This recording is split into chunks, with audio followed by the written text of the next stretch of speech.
Hari ini pada tanggal Rabu 12 April kami sekaligus melakukan deklarasi tim pemenangan Prabowo 08 menuju 2024. Insya Allah tim kami di Sulawesi Selatan akan merekrut seluruh kalangan, semua elemen, khususnya elemen adat 24 kabupaten di Sulawesi Selatan.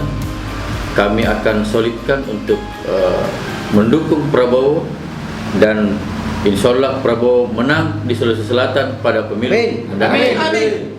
Menurut kami khususnya di Sulawesi Selatan pada khususnya dan Sulawesi pada umumnya, kami yakin bahwasanya 55% sampai 60% kami bisa yakin untuk kemenangan Bapak Prabowo. Insyaallah.